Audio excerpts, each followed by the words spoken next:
Time travel is such a impossible concept. It's absolutely physically impossible, really, I think, to travel through time. But the concept is just such a wonderful and mind-boggling concept.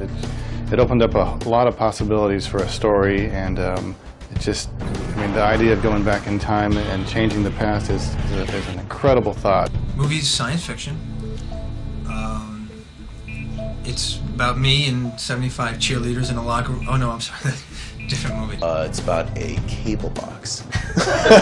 No, it's about a device that can manipulate time. You can make it go forward, reverse, sideways.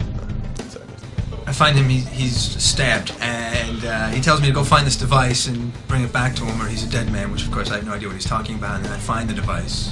I find out how to get the device, and then I find the device, and then the movie really begins. And all sorts of nutty things happen.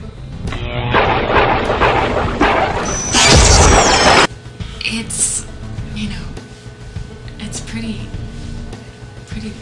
interesting. It's sci-fi. What's the movie about? Well, I don't remember. It was so long ago. What is the movie about? It's a good question. This movie's about 70 to 75 minutes long. Oh, that's not what you mean.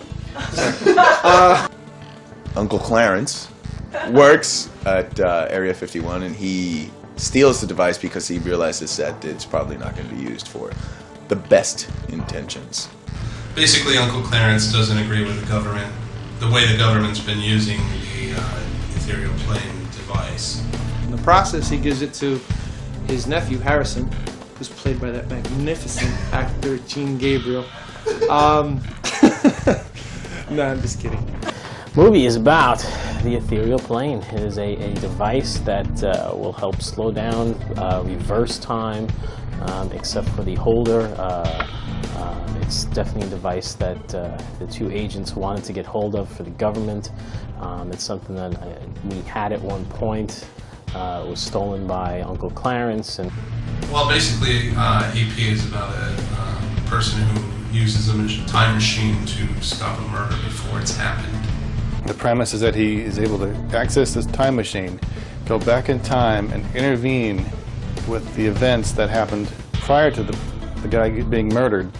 This person is trying to figure out what this machine is, figure out where it came from, who it belongs to, and what its powers are.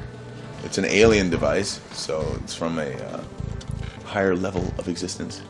Hence, the Ethereal Plane. And throughout history, it seems to have been used for all the wrong reasons, for things like the Kennedy assassination and other worldly events.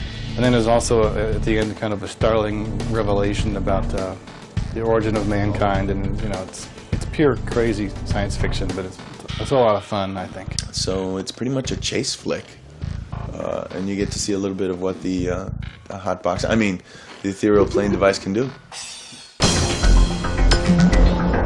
The special effects, that was cool.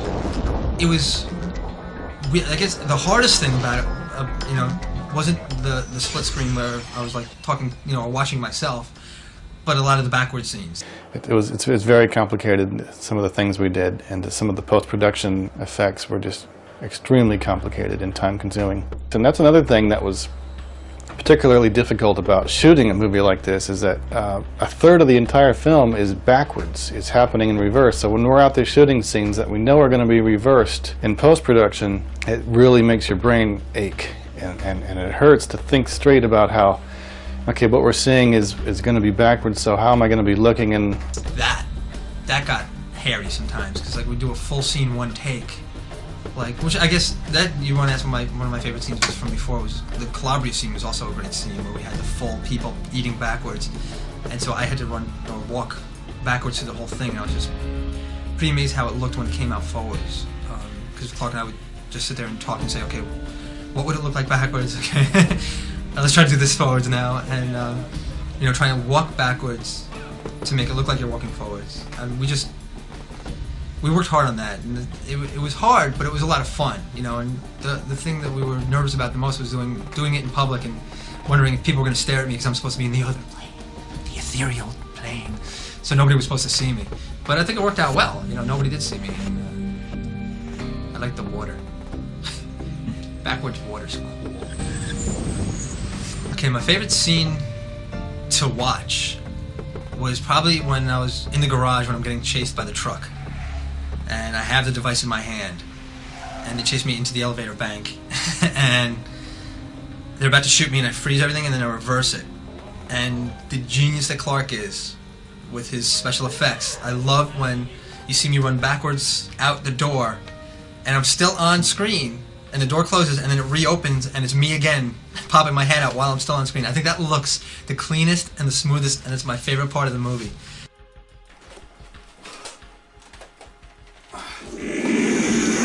I've written a couple scripts over the years that I knew I wouldn't be able to do because the technology just wasn't there for the kind of effects it would need, such as the split screen shots we did with the Damon character looking at himself and things like that were impossible just a few years ago with what I'm doing, you know, the computer technology I have here at home. The wide angle lens. Oh, it must be the naked scene for me. But now that it's here and I can do all kinds of wonderful special effects, then a lot of the story was pushed from the fact that I could do certain things. And I've done a lot of experimenting to figure out what I could do. And the fact that this movie goes in certain directions is simply because we're able to do it with the special effects. This is going to start rehearsing stuff from my camera. After having success with the test of a person entering the ethereal plane, we went out and shot the park scene and got some really weird footage of Ron entering the plane.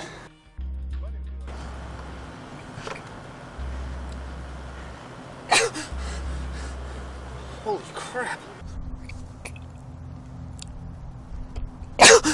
Some effects weren't effects at all. The frozen bullet was actually a real bullet stuck onto a pane of glass with clay. And besides the shot coming out a little bit too dark, it worked out pretty good. The split screen shots were fairly simple. One side of the frame is matted off and the scene is played in reverse, and the other side of the frame is normal, and then the two are combined.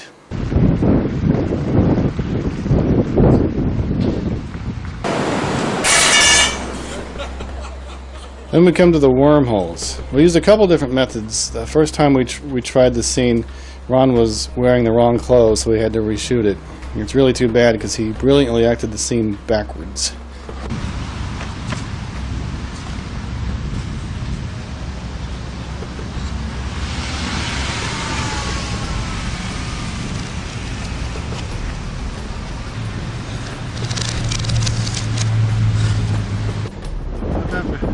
We stuck him up the side of my SUV and just filmed him reacting, driving through town and whatnot, and then later sped it up and added the effects. I was so not ready for that. When he arrives at the Petrucci residence, it was a combination of reverse shooting, which would be sped up once again in post-production, and it came out really good, I think. Oh, that was hysterical. We stuck Ron and Gene on a dolly and carted them around town, and the effect came out better than I thought it would, actually.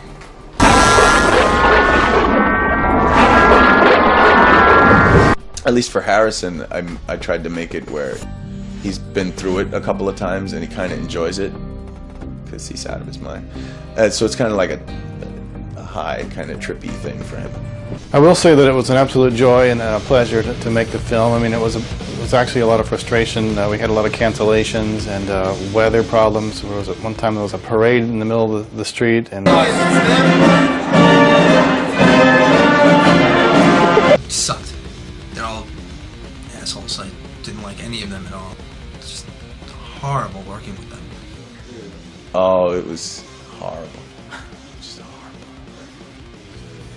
It was a blast. It was, constant laughs. Even when we had to try to be serious, they just cracked me up. I can work with him. Three of us got shot! you know, all the actors live very far away, and it was really difficult to get everyone together. I mean, everyone's very busy. It's all right, because we're all going to get paid overtime. Yes, because, we're getting time and a half, so time and a half of nothing is nothing. Nothing again. But meeting the other guys, all kidding aside with Yale, had a great time with him. Gene is an amazing, amazing actor. And production staff, I mean, that was great. Clark was great. He was direct, and he just kind of knew what he wanted, and he had a lot of great ideas, a lot of great visions, and got a ton of free food out of the deal. So Can't beat it. I thought the acting was excellent. I enjoyed working with the cast and crew. Great bunch of people. Like I was saying before, it was just great. I mean, it was like a party on the set every time we were all together. Come kill me, I'm right here! Sticking. No, it was great. It was fun. Clark assembled a bunch of lunatics. So, and he was pretty cool about the fact that everybody's just pretty much out of their mind.